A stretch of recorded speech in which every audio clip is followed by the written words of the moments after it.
Kita akan mulai, kita terlebih dulu berdoa mohon Tuhan Yesus pimpin kita. Di dalam nama Tuhan Yesus Kristus kami berdoa. Kembali kami menghadap Engkau Tuhan dengan permohonan Engkau menyertai seluruh rangkaian ibadah kami pada hari ini. Dari awal hingga akhir. Kembali kami ingin belajar tentang firman-Mu. Melanjutkan topik pembahasan kami, gereja milik Tuhan.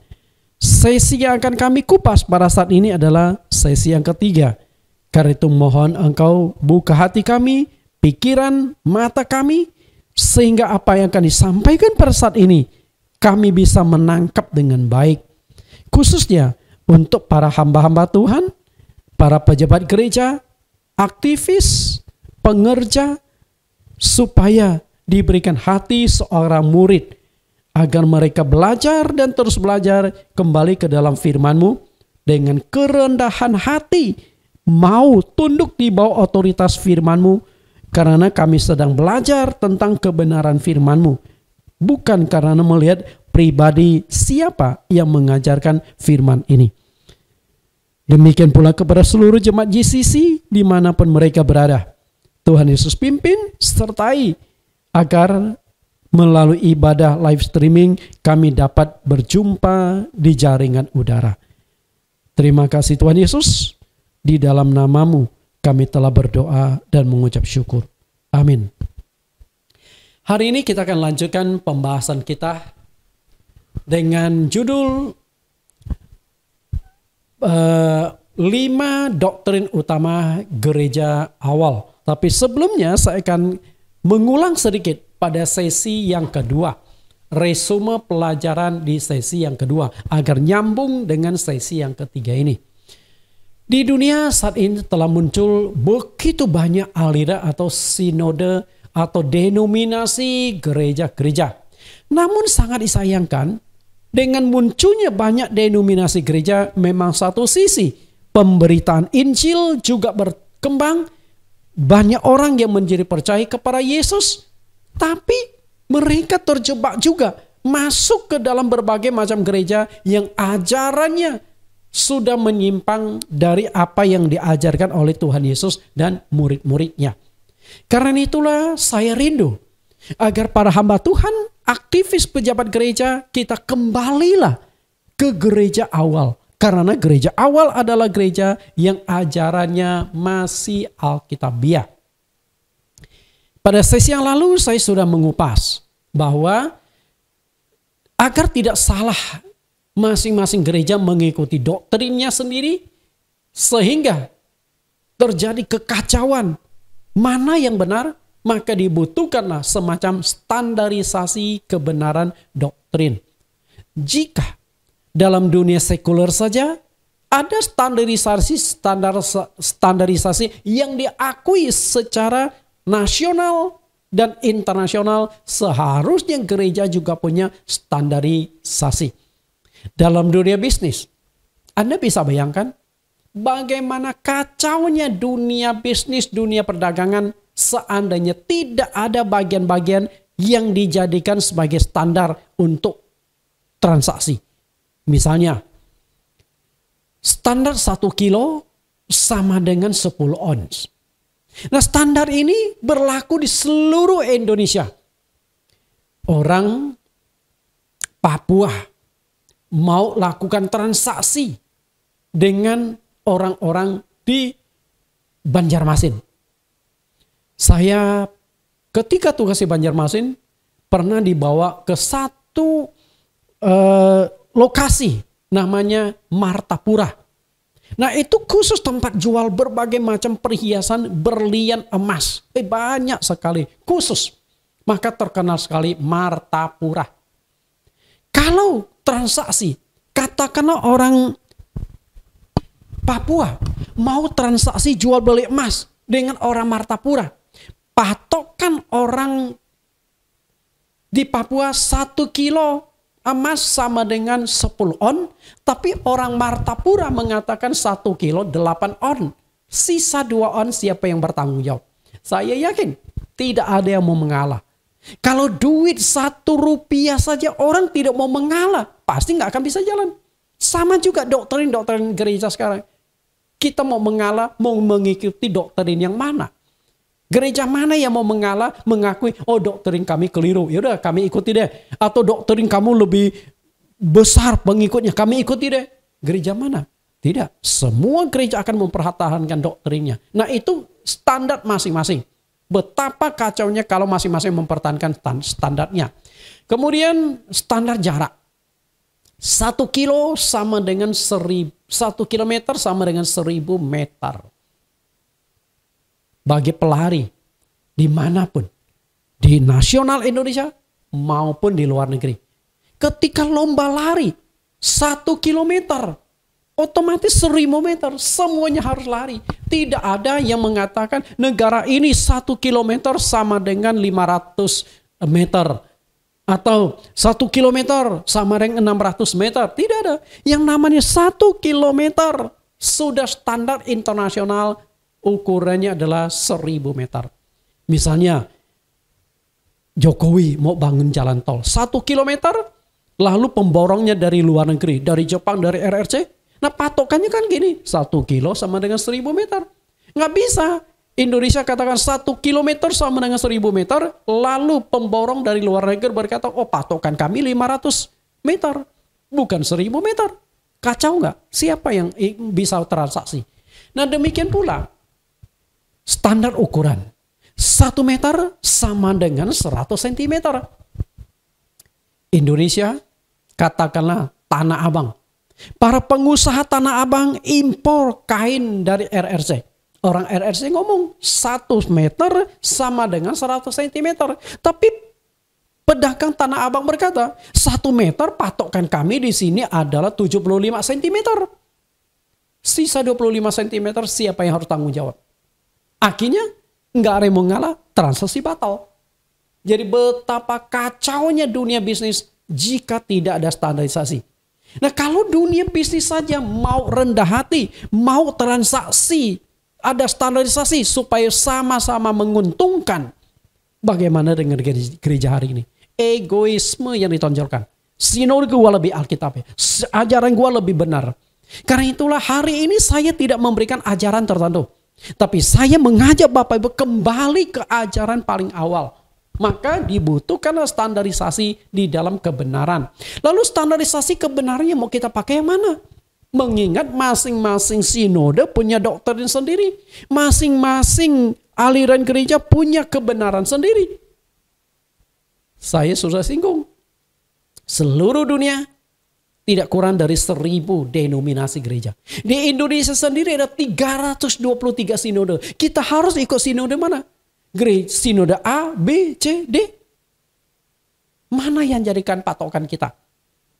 Saya ingin katakan, saya tidak patokkan pada sinode tertentu. Tapi kebenaran saya akan mengajak Bapak Ibu patokkan pada gereja awal. Gereja yang berdiri setelah Roh Kudus dicurahkan pada hari Pentakosta. Karena menurut saya, gereja, rasul-rasul gereja awal itu yang ajarannya Alkitabiah. Yang bisa kita jadikan sebagai standarisasi. Saya akan berikan 3 alasan. Yang pertama, itu adalah gereja yang berdiri sesuai dengan janji Tuhan. Di hadapan murid-muridnya Tuhan Yesus berkata di Matius 16:18. Dan engkau adalah Petrus. Di atas batu karang ini aku akan mendirikan jemaatku. Dan alam maut tidak akan menguasainya. Gereja yang didirikan Tuhan tidak akan dikuasai oleh alam maut. Artinya ada jaminan keselamatan kepada umatnya. Artinya gereja inilah yang Bapak Ibu harus cari. Umat Kristen, engkau harus cari gereja yang didirikan Tuhan. Yang tidak dikuasai alam maut. Lalu ayat 19. Apa yang kau ikat di dunia ini akan terikat di sorga. Apa yang kau lepaskan di dunia ini akan terlepas di sorga. Artinya gereja milik Tuhan punya koneksi langsung dengan sorga. Diikat di dunia artinya namamu terdaftar di gereja ini akan terdaftar di kitab kehidupan. Dilepas di dunia ketika gereja milik Tuhan memecat engkau sebagai keanggotaan, namamu akan terhapus di dalam kitab kehidupan. Itu nggak main-main. Masalah serius. Jadi gereja milik Tuhan Yesus itu ada 2 otoritas. Tidak dikuasai alam maut dan punya interaksi atau hubungan langsung dengan sorga. Gereja inilah yang harusnya jadikan patokan bagi kita. Punya otoritas. Karena gereja milik Tuhan adalah duta sorga. yang menyiapkan orang-orang yang akan dibawa ke surga. Lalu yang kedua, gereja awal itu didirikan oleh kuasa Roh Kudus. Petrus adalah nelayan kecil. Tapi sekali berkhotbah 3.000 orang dibaptis. Tidak ada satupun pendeta kaliber dunia yang bisa menyaingi rekor Petrus. Sekali khotbah 3.000 orang dibaptis. Padahal itu nelayan kecil. Karena itu Petrus berkhotbah bukan bersandarkan kekuatan sendiri, tapi Roh Kudus yang menyertai Petrus, Roh Kudus yang berkarya sehingga orang-orang yang mendengarkan khotbah Petrus terharu dan bertobat. 3.000 orang dibaptis. Itulah gereja awal. Gereja yang pertama kali melakukan baptisan 3.000 orang. Itulah gereja awal. Begitu baptisan dijalankan, maka gereja awal sudah mulai berdiri. Organisasi mulai dijalankan. Bapak Ibu, itulah gereja milik Tuhan. Kemudian yang ketiga, saat itu baru hanya ada satu aliran gereja. Standar satu-satunya. Kecuali di gereja rasul, saat itu ada 2 macam gereja. Nah, kita bingung nih, mau gereja A atau gereja B. Petrus mendirikan gereja sendiri. Andreas mendirikan gereja sendiri. Nah, kita mau ikut mana? Petrus atau Andreas? Atau Yakobus? Bersyukurlah. Gereja awal tidak ada rasul-rasul yang memiliki gereja sendiri. Gereja itu bersifat organisasi. Gereja itu milik bersama. Makanya doktrinnya masih sama. Tapi hari ini gereja kan sudah berbeda-beda. Gereja didirikan oleh pendeta A, milik pendeta A. Gereja didirikan oleh pendeta B, maka milik pendeta B. Masing-masing. Hari ini sudah begitu kacau. Karena itulah standar patokan kita adalah kembali ke gereja awal. Karena itu adalah gereja yang ajarannya paling alkitabiah. Karena belum ada perpecahan. Belum ada muncul berbagai macam sinode gereja. Kita lihat kembali tentang skema ini. Sudah saya sajikan di sesi yang kedua. Nah, kita akan kembali ke gereja rasul. Seharusnya doktrin yang diajarkan dan dijalankan gereja awal itu yang harus menjadi standar dari kebenaran untuk gereja-gereja zaman sekarang. Itulah standarisasi kebenaran. Karena itu pemulihan gereja awal atau gereja rasul adalah sesuatu yang harus benar-benar dijalankan oleh gereja-gereja zaman sekarang. Kita ingin pulihkan kembali ajaran rasul-rasul. Siapa yang mengatakan bahwa ajaran rasul-rasul itu sudah hilang, sudah ketinggalan zaman? Tidak ada pembuktian. Justru kita sudah meninggalkan ajaran pokok, ajaran dasar yang sudah diletakkan oleh para rasul. Artinya rel kereta api sudah dibuat oleh rasul-rasul, tapi kita membangun rel masing-masing. Kita punya stasiun masing-masing. Kita nggak akan sampai tujuan gereja milik Tuhan Yesus. Karena gereja milik Tuhan Yesus tidak mungkin ada 2 di dunia. Lalu apa saja doktrin-doktrin yang diajarkan oleh Tuhan Yesus dan murid-muridnya di gereja awal? Tadi saya katakan, mari kita kembali ke gereja awal. Lalu apa patokan kita? Apa yang diajarkan oleh Tuhan Yesus bersama dengan murid-murid di gereja awal? Bapak Ibu yang saya kasih, pada sesi yang ketiga ini, kita akan belajar ada 5 doktrin utama, 5 ajaran utama gereja yang didirikan oleh Tuhan Yesus setelah Roh Kudus dicurahkan pada hari Pentakosta. 5 doktrin ini kira-kira masih dijalankan oleh gereja-gereja sekarang atau tidak? Itu yang menjadi persoalannya. Kita lihat 5 ajaran pokok Tuhan Yesus dan para rasul. Yang pertama, melakukan baptisan. Tentu baptisan yang dilakukan itu adalah baptisan yang sesuai dengan Alkitab. Tuhan itu satu, nggak mungkin Tuhan yang satu ini akan berikan macam-macam baptisan. Lalu yang kedua, melakukan perjamuan kudus yang sesuai dengan Alkitab. Bukan sekedar menggunakan roti dan anggur di dalam perjamuan, tapi harus ikut petunjuk-petunjuk Alkitab. Yang ketiga, jemaat harus memohon kepenuhan Roh Kudus. Jadi setelah jemaat dibaptis, harus segera dipenuhi Roh Kudus. Lalu yang ketiga, yang keempat, melakukan pembasuhan kaki. Gereja awal masih ada pembasuhan kaki. Dan itu sudah hilang di gereja-gereja zaman sekarang. Gereja mana yang masih lakukan basuh kaki? Boleh dikatakan 95% gereja-gereja sinode-sinode sudah meninggalkan basuh kaki yang dianggap itu hanya pengajaran Tuhan Yesus untuk murid-muridnya. Itu hanya pengajaran. Kalau kita bisa saling mengasihi, saling melayani, saling mengampuni, berarti kita sudah basuh kaki. Betulkah tafsiran itu? Untuk basuh kaki Saya akan kupas pada sesi yang keempat. Karena di sesi yang ketiga ini kalau saya kupas semua akan terlalu panjang. Dan juga yang kelima, tetap menguruskan hari Sabat sebagai hari ibadah. Hari Sabat itu hari apa? Nah ini yang menjadi persoalan. Sabat itu masuk ke dalam 10 hukum Allah. Seluruh kitab suci kita yang begitu tebal, yang ditulis lebih kurang 40 orang, ada nabi, ada rasul, ada gembala, macam-macam, ada raja yang menulis kitab itu. Dari 40 penulis. Tapi ada bagian kecil yang ditulis oleh Allah dan boleh dikatakan menjadi intisari dari seluruh Alkitab. Yaitu 10 hukum Allah. Hukum 1 sampai 10 dan terbagi menjadi 2 bagian. Maka ketika Tuhan Yesus berbicara dengan orang-orang yang bertanya kepadanya, Guru, hukum manakah yang terutama dari kitab Taurat dan para nabi? Di Matius pasal 22, Yesus katakan, kasihilah Allah dengan segenap hati, segenap jiwa, dan segenap akal budimu. Lalu hukum yang kedua, yang sama seperti itu, kasihilah sesama manusia seperti dirimu sendiri. Nah sebenarnya itu adalah intisari di 10 hukum Allah. Hukum pertama sampai hukum yang keempat, itu hubungan kita dengan Allah. Jangan menyebut nama Tuhan dengan sembarangan. Jangan ada padamu Allah lain di hadapanku. Dan lain sebagainya. Lalu hukum yang kelima sampai hukum yang ke-10, hubungan sesama manusia. Hormatilah ayahmu ibumu, dimulai dari hukum yang kelima, jangan membunuh, jangan berzina, jangan berdosa. Macam-macam itu hubungan sesama manusia. Nah kalau kita mau tariknya dia simbol, hubungan dengan Allah di hukum 1 sampai hukum yang keempat adalah garis vertikal. Dan hubungan sesama manusia, mengasihi sesama manusia horizontal. Kalau kita satukan akan menjadi sebuah salib. Jadi intisari dari kekristenan adalah salib. Dan ajaran utamanya adalah 10 hukum Allah. Alkitab yang begitu tebal ini adalah penjabaran dari mengasihi Allah dan mengasihi sesama manusia. Nah di dalam hari Sabat itu masuk ke hukum yang keempat. Ingat dan kuduskanlah hari Sabat. Nah apakah hari Sabat sudah hilang? Tuhan Yesus sendiri ternyata tetap menguruskan hari Sabat sebagai hari ibadah.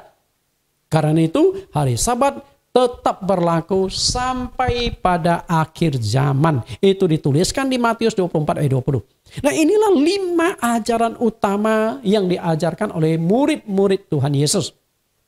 Pertanyaannya adalah, apakah gereja-gereja sekarang ajarannya masih sama dengan yang diajarkan oleh murid-murid Tuhan Yesus? Hal ini sangat penting.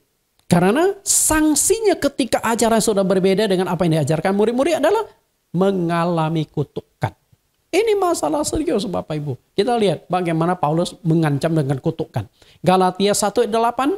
Tetapi sekalipun kami atau seorang malaikat dari sorga yang memberitakan kepadamu suatu Injil yang berbeda dengan yang telah kami beritakan kepadamu, terkutuklah dia.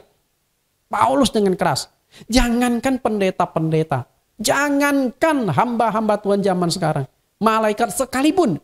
Kalau memberitakan, mengajarkan suatu ajaran yang berbeda dengan yang diajarkan oleh murid-murid Tuhan Yesus.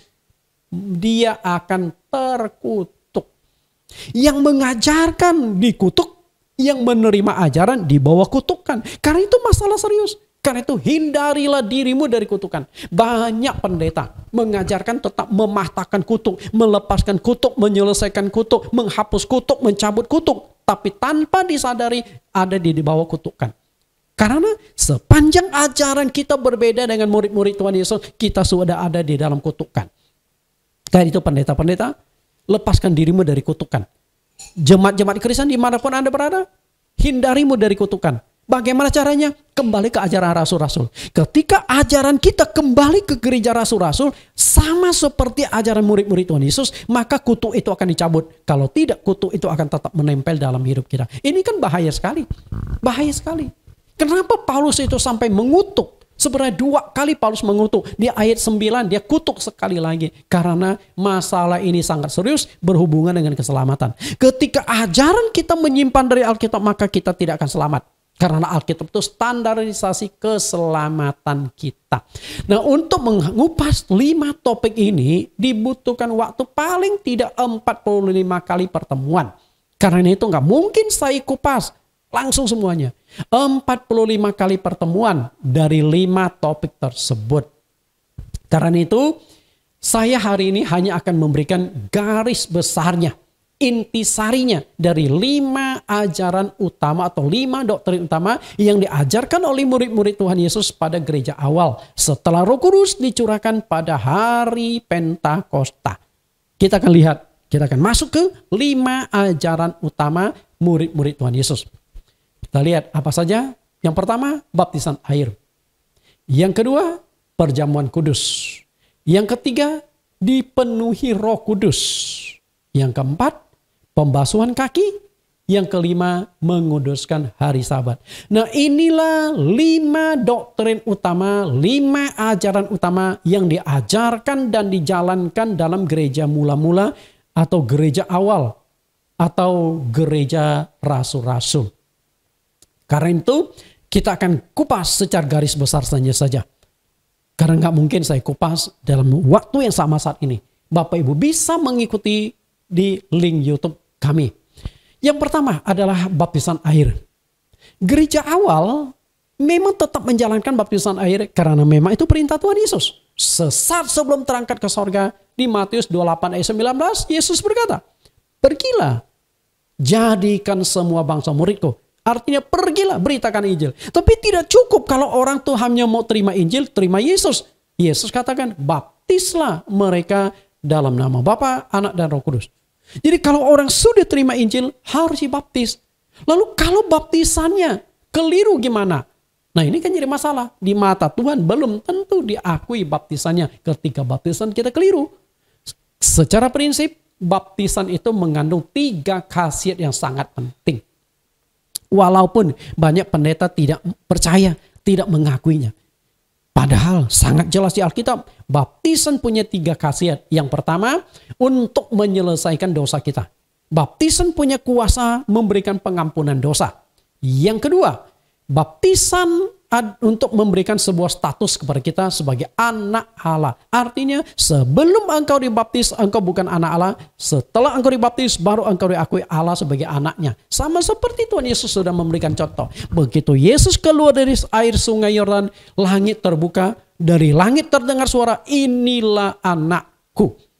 Jadi waktu dibaptis itulah kita diakui Tuhan sebagai miliknya, sebagai anaknya. Lalu yang ketiga, baptisan berhubungan dengan keselamatan. Boleh dikatakan baptisan merupakan salah satu syarat keselamatan. Betapa pentingnya baptisan itu ya. Namun, seiring dengan munculnya banyak sinode gereja di dunia, muncul pula berbagai macam model-model baptisan berbeda-beda. Satu sinode dengan sinode lain, satu gereja dengan gereja lain, satu pendeta dengan pendeta lain, semuanya itu berbeda-beda. Nah, saya akan sajikan gambar atau bagan semua denominasi gereja sudah saya rangkumkan di dalam bagan tersebut. Apapun gereja Anda sudah saya rangkumkan di sini. Perhatikan. Yang namanya baptisan ada 4 unsur atau 4 aspek. Pertama, cara baptisan. Kedua, tempat diselenggarakan baptisan. Yang ketiga, sebutan dalam baptisan. Dan yang keempat, sikap. Berbicara tentang cara baptisan saat ini gereja-gereja terbagi menjadi 3. Baptisan percik, selam bendera. 3. Kemudian tempat baptisan. Ada yang lakukannya di sungai, di kolam, dan di laut. Dan ketika berbicara tentang kolam terbagi lagi menjadi 3. Ada yang membaptis di kolam renang, ada yang membaptis di kolam gereja. Kolam renang itu adalah kolam umum yang mungkin ada di tempat umum khusus untuk berenang. Kita bayar tiket, kita bisa berenang di sana. Atau di apartemen-apartemen. Biasa khusus untuk penghuni. Tapi kadang-kala ada juga dari luar masuk tanpa sepengetahuan pemilik. Mungkin ada keluarga dari penghuni apartemen. Lalu ada yang berisi bak air. Bak air itu adalah sebuah bak. Bahkan saya pernah melihat ada video membaptis di dalam kamar mandi.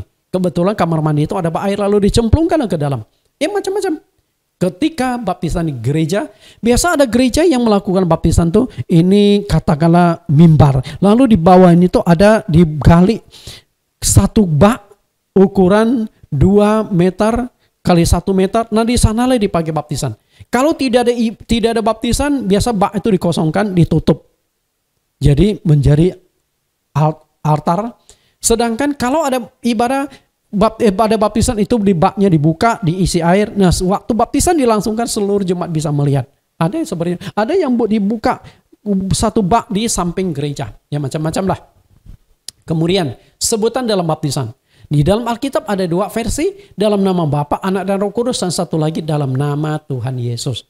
Tapi oleh gereja-gereja atau pendeta tertentu dibangunlah konsep yang ketiga. Karena mereka bingung. Dalam nama Bapa, Anak, Roh Kudus ada ayatnya. Dalam nama Tuhan Yesus juga ada ayat. Maka dirangkumlah dalam nama Bapa, Anak, dan Roh Kudus. Yaitu Tuhan Yesus Kristus. Kemudian menundukkan kepala, diselamkan ke depan, atau menenggara, diselamkan ke belakang. Nah, semua denominasi gereja sudah saya rangkumkan di sini. Tinggal Anda ambil cara apapun. Oke? Karena itu saya tidak kupas sinode mana, lalu caranya apa. Karena saya tidak menjadikan sinode tertentu sebagai proyek percontohan atau acuan, tapi gereja rasul-rasul. Nah, gereja rasul-rasul baptisannya seperti apa? Pertanyaannya begini loh. Apakah semua cara baptisan yang berbeda-beda di mata Tuhan oke-oke saja? Sah saja? Atau ada masalah? Bapak Ibu yang saya kasih, cara baptisan itu yang berbeda-beda belum tentu di mata Tuhan itu boleh-boleh atau sah saja. Karena itulah Rasul Paulus menjawabnya melalui ayat berikut ini. Efesus pasal 4 ayat yang kelima. Satu Tuhan, satu iman, satu baptisan. Kalau Tuhan itu hanya ada satu, mungkinkah Tuhan yang satu ini akan berikan macam-macam baptisan? Jawabannya adalah tidak mungkin. Oke? Tidak mungkin. Kalau Tuhan itu satu, dengan sendiri Tuhan akan berikan satu model baptisan. Tinggal kita ketahui model baptisan Tuhan itu seperti apa. Nggak mungkin lah. Tuhan akan akui baptisan percik benar, baptisan selam benar, baptisan ini juga benar. Kalau gitu, kacaulah standarisasi. Artinya, timbangan timbangan ini benar, timbangan itu ini, timbangan yang lain juga benar, pada ukuran timbangannya beda-beda. Kacau. Maka perlulah standarisasi. Kita akan lihat perintah Tuhan Yesus di Matius 28 ayat 19. Sebutan dalam baptisan air. Matius 28 ayat 19, karena itu pergilah. Jadikanlah semua bangsa muridku dan baptislah mereka dalam nama Bapa, Anak, dan Roh Kudus. Banyak pendeta atau banyak gereja melakukan baptisan dengan perintah Tuhan Yesus. Tapi saya ingin katakan kepada Bapak Ibu, di dalam Alkitab tidak ada satu pun yang melakukan baptisan dengan cara seperti itu. Dalam nama Bapa, Anak, dan Roh Kudus engkau dibaptis. Tidak ada. Sama sekali tidak ada. Semua cara baptisan di Alkitab dilakukan dalam nama Tuhan Yesus. Di Kisah Rasul tercatat 4 kali baptisan secara kolektif. Baptisan secara kolektif itu artinya jumlah orang yang dibaptis itu banyak sekaligus. Dan semua cara baptisan dilakukan dalam nama Tuhan Yesus. Bukan dalam nama Bapa, Anak, dan Roh Kudus. Atau penggabungannya dalam nama Bapa, Anak, Roh Kudus yaitu Tuhan Yesus. Bukan itu. Kita akan lihat. Kisah Rasul pasal 2 ayat 38. Nah, yang dibaptis ini adalah 3.000 orang setelah Roh Kudus dicurahkan pada hari Pentakosta. Jawab Petrus kepada mereka, bertobatlah dan hendaklah kamu masing-masing memberi dirimu dibaptis dalam nama Yesus Kristus untuk pengampunan dosamu, maka kamu akan menerima karunia Roh Kudus. Jelas sekali ya, dibaptis dalam nama Yesus Kristus, bukan dalam nama Bapa, Anak, Roh Kudus. Lalu kita lihat Kisah Rasul 8 dan 16. Nah, yang dibaptis di Kisah Rasul 8 itu adalah satu kota penduduk Samaria. Hasil penginjilan diakan Filipus, semua satu kota bertobat, lalu mereka dibaptis. Kita lihat caranya. Sebab Roh Kudus belum turun di atas seorang pun di antara mereka, karena mereka hanya dibaptis dalam nama Tuhan Yesus. Ternyata sama. Baptisan di hari Pentakosta 3.000 orang dengan di kota Samaria sama dalam nama Tuhan Yesus. Kemudian Kisah Rasul 10:48. Lalu ia menyuruh mereka dibaptis dalam nama Yesus Kristus. Kemudian mereka meminta Petrus supaya tinggal beberapa hari lagi bersama-sama dengan mereka. Di Kisah Rasul 10:48 itu adalah baptisan sekelompok orang-orang Romawi. Bukan orang Israel.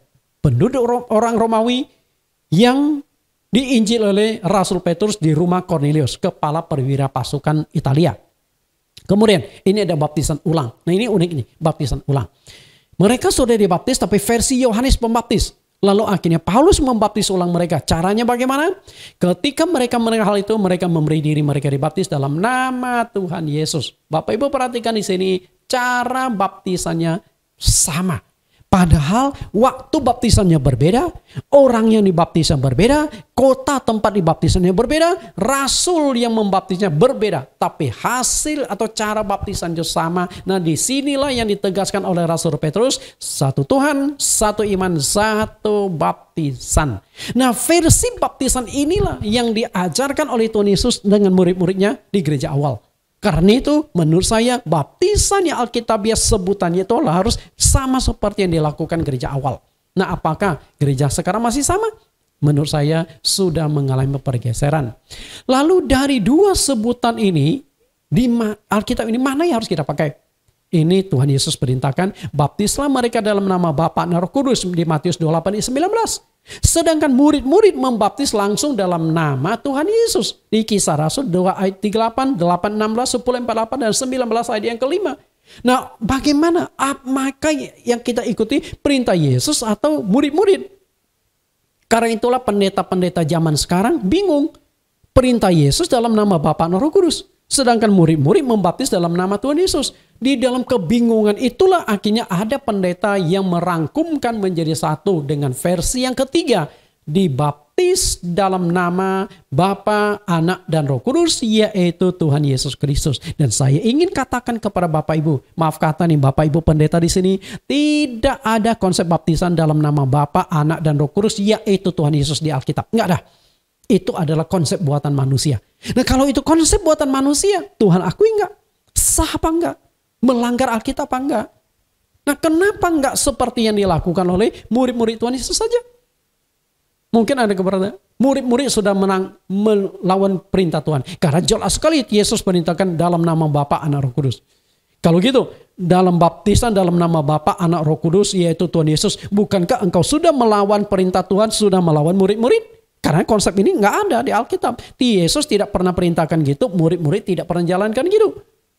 Ya sama juga kalau itu. Perhatikan lebih jelas. Makna yang terkandung di Matius 28 ayat 19. Menurut saya ayat ini harus dibereskan. Banyak pendeta kecil sampai ke pendeta besar ketika membaca ayat ini berulang kali, ribuan kali belum menangkap makna yang terkandung di dalam ayat ini. Coba perhatikan pelan-pelan. Masalahnya ada di kuncinya, ada di sini. Karena itu pergilah, jadikanlah semua bangsa muridku dan baptislah mereka dalam nama Bapa dan Anak dan Roh Kudus. Ketemu nggak permasalahan apa di ayat ini? Banyak pendeta, ratusan bahkan ribuan kali sudah hafal di luar kepala ayat ini, tapi tidak menangkap apa makna di dalam ayat ini. Sebenarnya penekanan Tuhan Yesus di dalam ayat ini adalah membaptis seseorang itu harus dalam nama. Nama Bapa, nama Anak, nama Roh Kudus.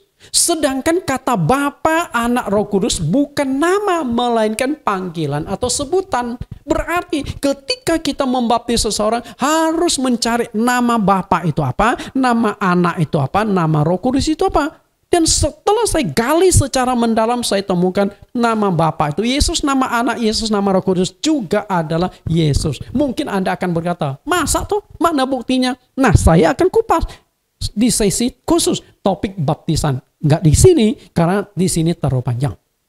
Kita lihat kata Bapa, Anak, Roh Kudus itu bukan nama, melainkan panggilan atau sebutan. Panggilan atau sebutan. Nah, nama dari Bapa, Anak, Roh Kudus itu adalah Yesus. Itu nama Bapa, nama Anak, Roh Kudus. Karena itu Yesus perintahkan di Matius 28 ayat 19. Karena itu pergilah, jadikanlah semua bangsa muridku dan baptislah mereka dalam nama Bapa, Anak, dan Roh Kudus. Jadi penekanan di Matius 28 ayat 19 itu adalah nama.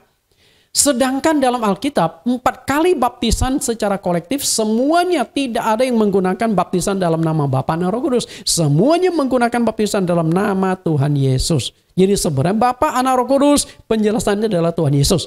Nah, untuk itu saya kupas khusus di topik baptisan, baru Anda bisa nangkap. Karena ini garis besarnya mungkin Anda sulit menangkapnya. Karena itu untuk bisa mengerti, masuklah ke link YouTube kami baptisan.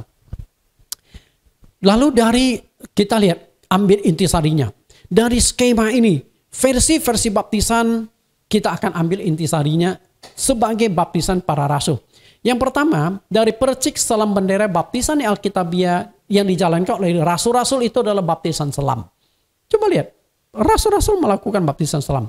Kemudian tempat baptisan itu harus dilakukan di sumber air. Yang namanya sumber air itu hanya ada 3, laut, sungai, oasis. Dan ternyata di Alkitab 3-tiganya itu ada. Ada sungai Yordan, ada baptisan di laut, dan juga di oasis. Kita tinggal buktikan. Kemudian sebutan dalam baptisan itu langsung dalam nama Tuhan Yesus Kristus. Kemudian sikap dalam baptisan apakah menunduk atau menengadah. Dan saya gali secara mendalam dan saya temukan baptisan gereja awal sikapnya itu ke depan. Diselamkan ke depan. Kita lihat intisarinya. Inilah baptisan versi gereja awal. Baptisan selam, tempat baptisan sungai, laut, oasis. Inilah yang disebut sumber air. Kemudian sebutan dalam nama Tuhan Yesus, sikap menundukkan kepala ke depan. Inilah baptisan gereja awal.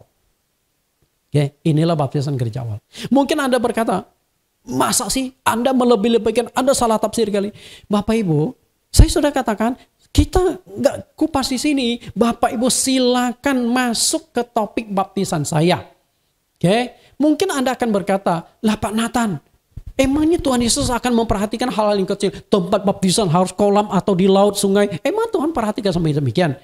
Anda silakan baca di Matius pasal 5 ayat 18-19. Tuhan Yesus katakan, satu iota atau satu titik pun tidak ada yang ditiadakan. Maksud saya itu bukan mengajak Anda kembali ke hukum Taurat. Maksudnya adalah kalau itu firman Tuhan, satu titik, satu iota pun tidak boleh dikotak-katik.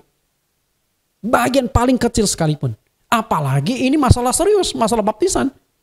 Ya? Kalau satu titik, kalau itu firman Tuhan saja nggak boleh dikotak-katik, Tuhan akan akui. Apalagi banyak ayat-ayat yang sudah kita langgar. Apalagi baptisan itu berhubungan erat dengan keselamatan.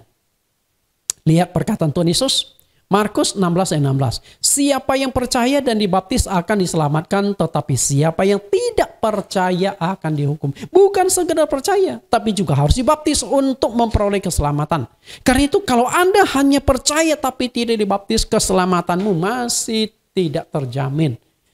Kita lihat juga 1 Petrus pasal 3 ayat 21. 1 Petrus 3 ayat 21. Juga kamu sekarang diselamatkan oleh kiasannya, yaitu baptisan. Maksudnya bukan untuk membersihkan kenajisan jasmani, melainkan untuk memohon hati nurani yang baik kepada Allah oleh kebangkitan Kristus Yesus. Perhatikan yang dikatakan Petrus, bukan membersihkan kenajisan jasmani. Artinya baptisan bukan untuk membereskan jasmani. Yang baptisan tujuan membereskan yang ada di dalam hati nurani. Dengan kata lain, baptisan punya kuasa mengampuni dosa. Satu-satunya yang merintangi Anda masuk surga itu adalah dosa. Tidak ada yang lain. Tidak ada lain yang membuat engkau tidak masuk surga. Satu-satunya yang membuat engkau tidak masuk surga dan dicampakkan ke neraka itu adalah dosa. Dan itu harus dibereskan. Dan satu-satunya cara yang Tuhan tawarkan untuk menyelesaikan dosa itu adalah baptisan air. Oke? Ini baru bagi orang yang baru bertobat. Lalu mungkin Anda berkata, Pak, kalau begitu setiap kali kita berbuat dosa kita harus dibaptis dong. Bukan itu. Ini pertama kali sebelum kita menjadi orang Kristen. Yesus suruh perintahkan, beritakan Injil. Setelah itu baptis. Karena sebelum kita menjadi orang Kristen ada dua macam dosa. Dosa turunan yang dari nenek moyang kita, turun-temurun Adam dan Hawa, dan dosa pribadi. Di dalam waktu baptisan itulah kedua macam dosa itu diselesaikan. Nah setelah itu kita sudah hidup jadi orang Kristen. Sudah menjadi orang percaya. Lalu ketika kita berdosa, apakah dibaptis ulang? Tidak. Caranya adalah ada dua macam dosa. Setelah menjadi Kristen berlaku dua macam dosa. Itu dicatatkan di 1 Yohanes 5 ayat 16-17. Dosa yang membawa maut dan dosa yang tidak membawa maut. Nah dosa yang membawa maut itu tidak ada solusi. Karena itu jangan sampai melakukan dosa yang membawa maut. Sedangkan dosa yang tidak membawa maut kita lakukan karena kelemahan kita. Berbohonglah, mencurilah, kemudian memfitnah. Itu dosa yang tidak membawa maut. Kita mohon pengampunan Tuhan. Tapi intinya semua dosa membawa maut kalau tidak diselesaikan. Nah kita lihat tentang solusi menyelesaikan dosa lewat baptisan. Lukas 3 ayat 3. Maka datanglah Yohanes ke seluruh daerah Yordan dan menyerukan, bertobatlah dan berilah dirimu dibaptis dan Allah akan mengampuni dosamu. Jelas sekali, beri dirimu dibaptis dan Allah akan mengampuni dosamu. Artinya lewat baptisan dosa kita diselesaikan, diampuni. Kisah Rasul pasal 2 ayat 38, ini ayat sudah kita baca, kita coba baca lebih jelas lagi. Jawab Petrus kepada mereka, bertobatlah dan hendaklah kamu masing-masing memberi dirimu dibaptis dalam nama Yesus Kristus untuk pengampunan dosamu, maka kamu akan menerima karunia Roh Kudus. Tujuan kita dibaptis adalah untuk menyelesaikan dosa-dosa kita. Kemudian, Kisah Rasul 20:16. Dan sekarang mengapa engkau masih ragu-ragu? Bangunlah, berilah dirimu dibaptis dan dosa-dosamu disucikan sambil berseru kepada nama Tuhan. Dibaptis agar dosamu disucikan. Dibaptis agar dosamu dihapuskan. Jadi tujuan kita dibaptis menyelesaikan dosa. Karena itulah, hai bapak-bapak, ibu-ibu pendeta, pejabat gereja, ayat ini sebenarnya nggak usah ditafsirkan lagi. Khasiat baptisan menyelesaikan dosa. Tinggal Anda mau percaya atau tidak. Kalau Anda tidak mau percaya, ya susah. Nah, itulah gereja yang diajarkan oleh ajaran yang diajarkan oleh gereja awal.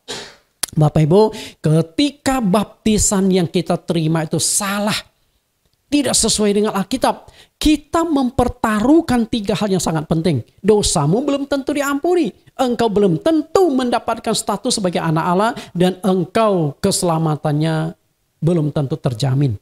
Karena baptisan kita keliru. Karena itu nggak main-main. Nggak main-main. Nah, untuk memahami lebih jauh tentang baptisan, silakan kunjungi link YouTube kami, Bible Teaching Ministry. Nah, di sana itu sudah saya kupas topik-topik baptisan. Ada 8 sesi. Jadi kalau Anda baru dengar sedikit, nggak akan mengerti. Nah, 8 sesi saya kupas secara tuntas, saya kupas secara jelas. Silakan kunjungi Bible Teaching Ministry, topik baptisan sudah ada di sana semua. Tinggal Anda pelajari. Oke, yang kedua. Perjamuan kudus. Inilah doktrin kedua yang diajarkan oleh gereja awal. Khasiat dan dampak dari perjamuan kudus. Banyak umat Kristen beranggapan perjamuan kudus itu hanya sekedar memperingati kematian Tuhan. Seperti yang Tuhan Yesus perintahkan. Jadi perjamuan kudus hanya sebagai sebuah rutinitas liturgi. Rutinitas seremonial. Pokoknya kalau kita mengadakan perjamuan kudus, kita sudah menjalankan perintah Tuhan untuk memperingati kematiannya. Sebenarnya tidak sesederhana itu. Ternyata perjamuan kudus itu memiliki dampak dan khasiat yang tidak boleh anggap remeh. Lalu apakah dampak dan khasiat dari perjamuan kudus itu? Kita lihat dampak dan khasiat dari perjamuan kudus. Ada 2 dampak dan juga 2 khasiat dari perjamuan kudus. Yang namanya dampak dan khasiat itu pasti menyatu. Tidak ada khasiat maka tidak ada dampak. Kalau ada dampak berarti ada khasiat. Sama seperti obat, Bapak Ibu. Sama seperti obat. Obat itu punya khasiat menyembuhkan tapi juga ada dampak. Itu kesatuan yang tidak terpisahkan. Kita lihat khasiat perjamuan kudus. Kita lihat Yohanes pasal 6 ayat 54. Barang siapa makan dagingku dan minum darahku, ia mempunyai hidup yang kekal. Dan aku akan membangkitkan dia pada akhir zaman. Yesus sendiri jelas sekali menekankan tentang khasiat perjamuan kudus ada 2. Apa itu? Yang pertama, hidup yang kekal. Tujuan kita percaya Yesus adalah mendapatkan hidup yang kekal.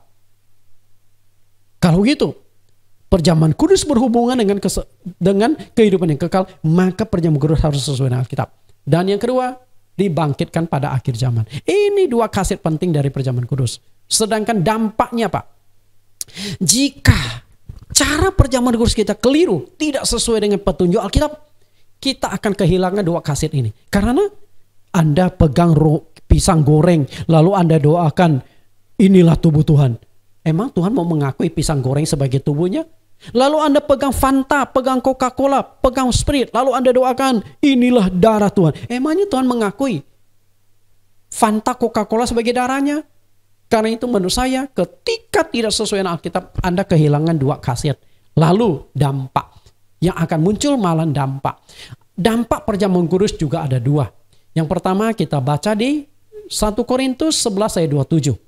Jadi barang siapa dengan cara yang tidak layak makan roti atau minum cawan Tuhan, ia berdosa terhadap tubuh dan darah Tuhan. Perhatikan ini dampaknya. berdosa terhadap tubuh dan darah Tuhan.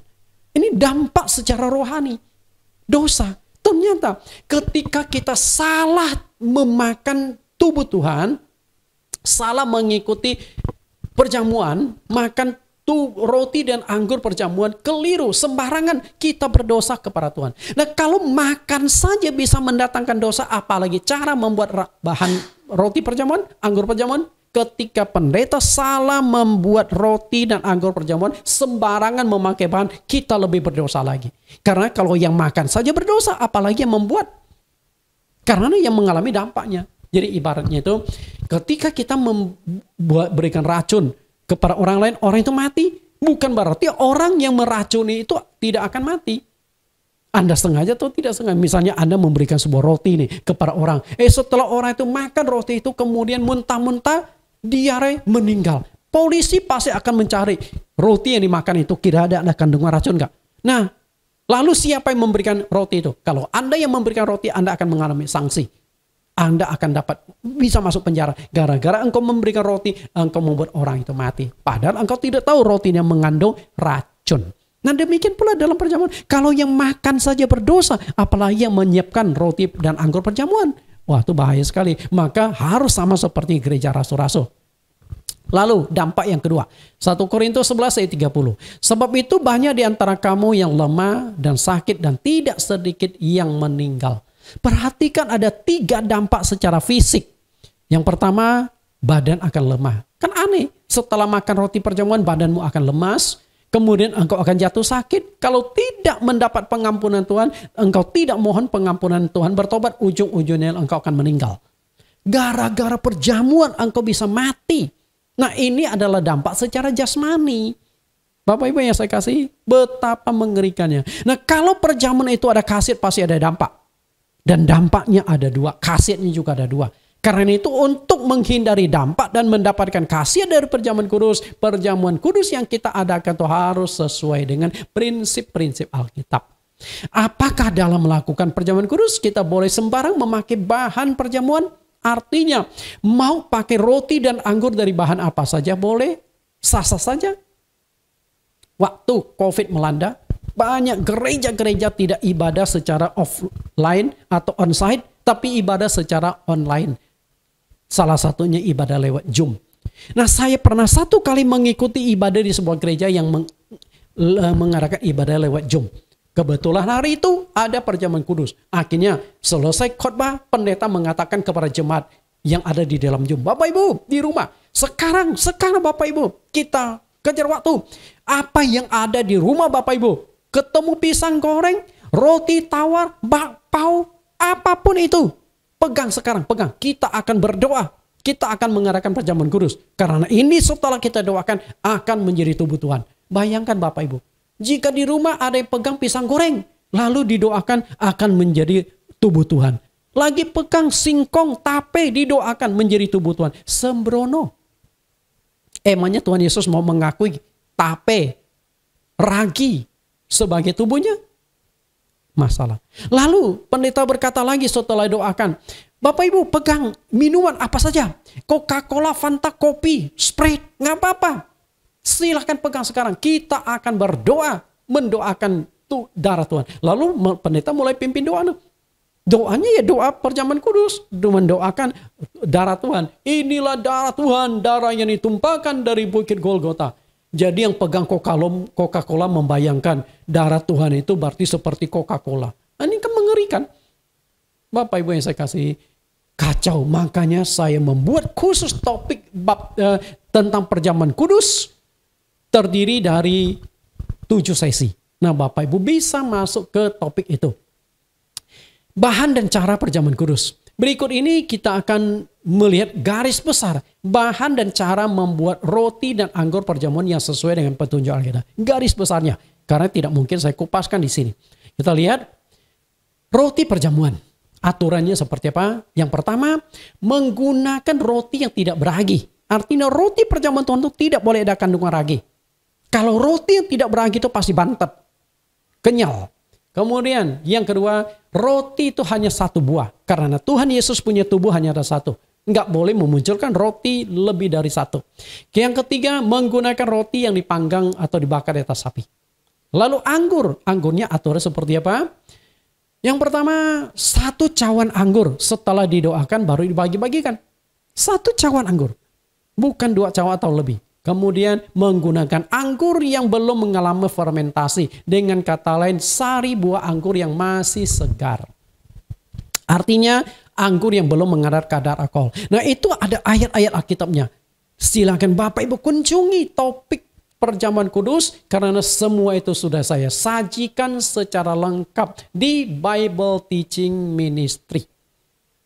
Nah, di sana Bapak Ibu lihat. Karena yang saya sajikan itu adalah perjamuan kudus di gereja awal. Perjamuan kudus yang dijalankan oleh murid-murid Tuhan Yesus. Seperti apa? Bahannya dan sebagainya. Itu sudah saya kupas secara lengkap. Tinggal Anda penasaran tidak? Tinggal Anda benar-benar mau mencari ajaran yang sesuai Alkitab enggak?